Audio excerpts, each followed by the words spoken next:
perhaps down Mill Street.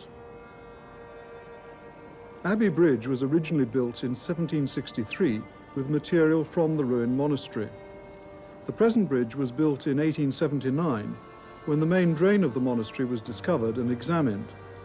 The access was then forgotten until late 1990. The main drain of a monastery was the first feature to be built and formed the spinal column for all the other buildings, which had smaller drains into it. By locating the main drain, it should be possible to assess fairly accurately where the principal buildings were, as most monasteries were built to a similar plan. In November 1990, Mr. Frank Snow of the Regional Council's Sewerage Department located an entrance to the drain, and what we subsequently discovered exceeded all expectations. We're now in the medieval drain, directly underneath the dual carriageway, running from Abbey Bridge on my right to Cotton Street on my left, and you'll hear the occasional traffic noise going overhead. We're also at a point where the construction alters from a pitched roof to this rather fine semicircular vault with a chamfered edge, which leads down through the very fine ashlar stonework to, again, a chamfered edge at the base, and then to a paved floor. The construction alters again behind me into a more pointed arched construction, and the drain carries on for about another 80 meters behind me to its outfall in the river. On the walls there are various mason's marks which we have yet to identify and date, and in between the stonework there are thin layers of slate or shell called pinnings to make sure the joints remain solid. Also, you'll be able to see on the wall, about 18 inches to 2 feet above the ground, is a layer of mud, and this is the depth of the silt that we have removed from this drain, and from which we have got many fragments of medieval pottery, like the piece I've literally just picked up a few moments ago. So, an important point in the drain's construction. It runs about another 10 meters beyond me until it was blocked in the 19th century. The standard of construction is very high, as can be seen from the very fine paved floor to the drain. One ongoing problem that we have is that water is steadily seeping into the drain, perhaps from the well by the place of Paisley.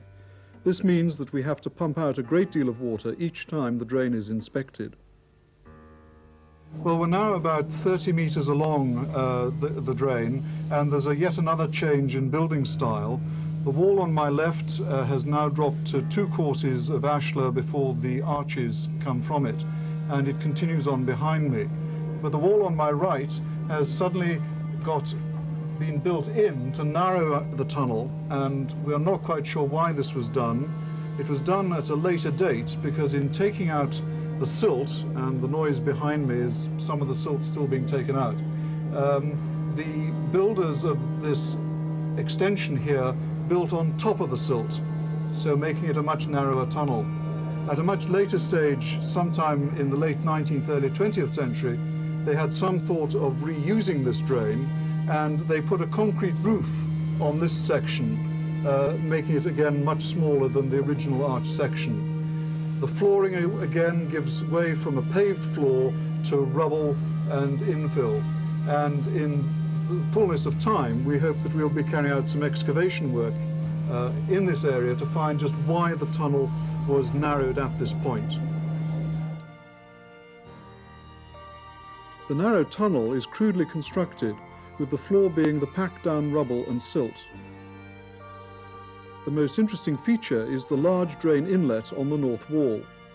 This comes from a large building, and it is possible, from its location, that it may lead us to the kitchen for the monastery. We're now some 60 meters into the drain, and at the end of the rebuilt narrow section with the concrete roof. And we can quite clearly see the join between this later narrow bit and the original drain. There's a straight building join, and you can see where we have undermined it accidentally at the bottom when taking out the silt. There's also been a grill put across this section, again after the drain had silted up. And in the silt, some 2.5 feet of it, We have found fragments of pottery, building slate, and animal bone, as well as other building material. So the drain goes from here some 30 meters westwards until it comes to its joining with the River Cart. This arched construction continues for a further 30 meters towards the river. Once again, the floor has been paved to make the flow of water easier. Other small details are this iron hook, probably to hang a lantern on whilst clearing the drain, and another mason's mark. There are about 10 different marks on the stonework of the drain. Between the arches, the roof is constructed of longitudinal slabs of stone. This is a strong method of construction unless the arch collapses. This arch collapsed many years ago, and the shoring is a safety precaution. In this section, there are 2 inlets from the smaller drains and, once again, these should enable us to locate further monastic buildings without extensive excavation. The workmanship and size of this drain can be clearly seen at the western entrance. The arch here is some 2 meters high and finely built. The outfall into the River Cart is set at a slight angle to the entrance of the drain and has been blocked up. This stone wall at the base of the outlet is a tidal barrier to prevent the high tide or flood water from backing up and blocking the drain. At the outlet, the top of the drain is some 2 meters below ground level. We've now come to Paisley Museum, where we have brought the larger fragments that we have extracted from the silt that was in the drain, and we've started an initial sort of the different types of pottery that we found there. Here we've got some pot with an orange body with a green glaze, here a grey body, and as well as that we have the fragments of bone and slate and masonry. But our most exciting find was this complete pot, a chamber pot dating from about 1500, and to find such a complete pot of this date is incredibly rare, and this is something which we are very excited about. We also hope that from the fragments of pottery to be able to reconstruct the basic shapes of a wide range of vessels to give us a better idea of how the monks used to live at the time of the dissolution of about 1557. The initial sorting of the larger pottery fragments has brought to light a wide range of styles and methods of construction. When the rubble has been finally sieved, we hope that any fragments of pottery found, together with these larger pieces, will enable us to reconstruct a number of vessels. There is a large quantity of animal bone which will provide us with an idea of the eating habits and diet of the monks. Most of the building fragments are of little special interest, except the small pillar fragments. Once all the material has been sorted, the various artifacts will have to be identified.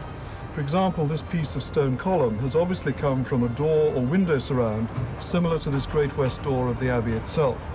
And so the next few weeks will be a period of exciting detective work while we assess the full potential of all the material that has come from the drain.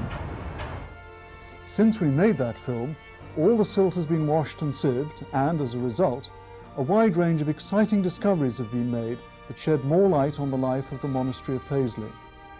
The primary object was to date the items found in the silt. When we had discovered the oldest item, then the silt must have been laid down at an earlier date, and the drain itself must be even older. Normally, the drain would have been kept clear of rubbish. Probably a young lad would have been lowered through a hatch in the roof and expected to sweep away any obstructions that had not been cleared by the force of the water running through the drain. That the drain had been allowed to silt up to such an extent must have been due to either deliberate carelessness or because someone did not give the necessary orders. For a period of nearly 20 years, there were 2 rival abbots who each corresponded with the Pope, asking for confirmation of their position. During this time, no one knew who was in charge and whose orders to obey, and it is very likely that this was when the drain was allowed to silt up. Would the artifacts confirm this story, and what else could they tell us about the monastery?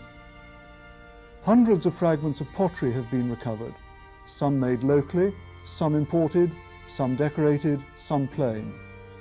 A detailed survey of this material will show us the types and styles of vessels used for eating, drinking, cooking and storage. It will be a difficult jigsaw puzzle to fit the many pieces together. Of the many artifacts, these small metal brackets possibly came from boxes or books. We have fishing hooks and a clothes fastener which looks very similar to those that we have today. Two pairs of tweezers which may have come from the hospital of the monastery. And then some buckles. These buckles are very important as far as dating goes, as this larger one dates from about 1420, exactly the time of the two abbots. We've also found fragments of plain glass. No stained glass yet, though when an attempt was made in the early 1900s to clear the drain, fragments of stained glass are reported to have been found. We've also found lead strips for holding the small pieces of glass together. These circular lead weights, possibly for fishing nets or for looms. Because the staple diet would have included large amounts of salted fish, fresh fish was considered a delicacy. The monks kept fresh fish in ponds near the monastery and, as early as 1245, were repairing their fish tanks at Dumbarton.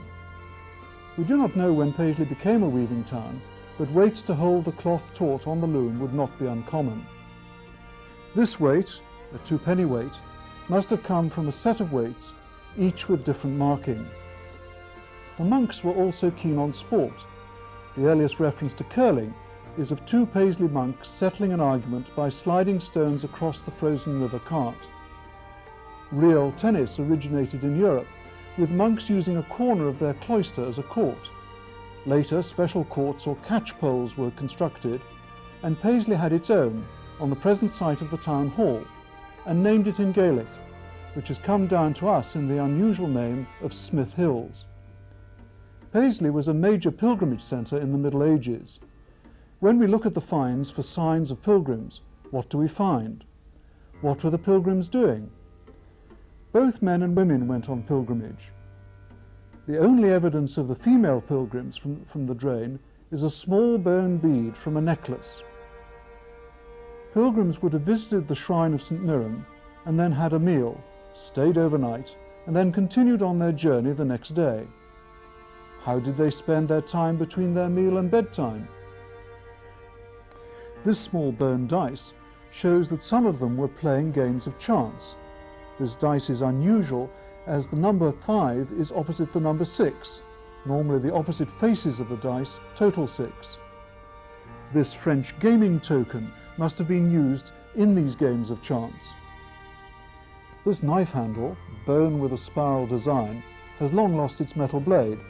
One can just imagine a pilgrim sitting on a stool, peeling an apple, and throwing the peelings, and the knife, into the drain.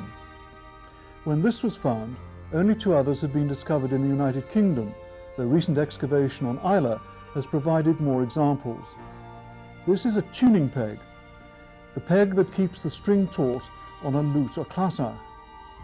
So the pilgrims were providing their own music. These are lead cloth seals. When a weaver wove a bolt of cloth, he had to pay tax. When the tax had been paid, a lead seal was pressed into the corner of the cloth. The weaver then went to the market, where the inspector checked if the tax had been paid, and then allowed the cloth to be put up for sale. The first thing the weaver did was to cut off the seal. Normally these seals are found singly and out of archaeological context. We have found 16 of them in the drain. If you examine them closely, they provide a wealth of information. One has a fragment of cloth still attached. In others, the soft lead bears a fingerprint of the cloth. This will help us identify the types of cloth used in the monastery. Most of the seals are in 2 parts, each piece bearing a design. Here we see a fleur-de-lis. On the other half is a little pointed-nosed creature, a rat. The only town to use these 2 symbols was Arras in France. This design was the coat of arms of Ulm in Germany. The monks were importing their cloth from Europe. Coins are always a useful method of dating. I was very excited when I heard the first coin had been found, only to be shown a 1954 12-sided 3-penny piece. This coin is a groat, a 4-penny piece from the reign of Robert III. Robert came to the Scottish throne in 1396 and died in 1407 and was buried in front of the high altar in Paisley Abbey. This coin would still be in circulation in the 1420s.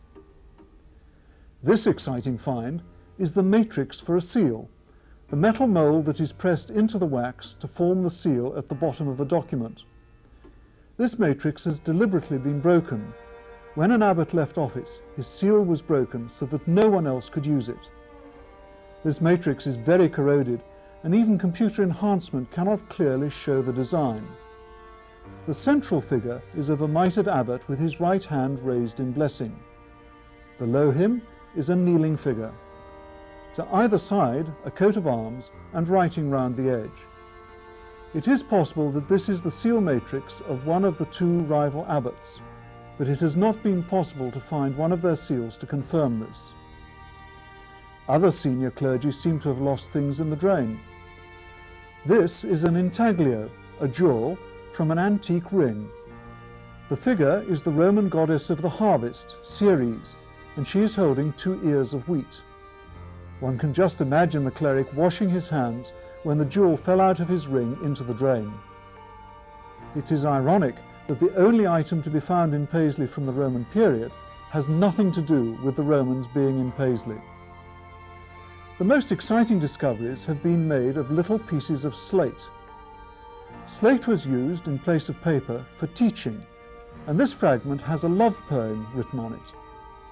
The most important single find has been this fragment of slate which has music on it. This is now accepted as being the oldest recorded polyphonic music to be found in Scotland. I asked Dr. George McPhee, Director of Music at Paisley Abbey, for his comments. Well, it's really a very ordinary piece of music. I think the interest lies in the fact that here we have what is probably the earliest form of polyphonic music in existence in Scotland, and to think that that was actually found in the Abbey precincts is a wonderful thing. And I'll let you hear the little fragment that we have.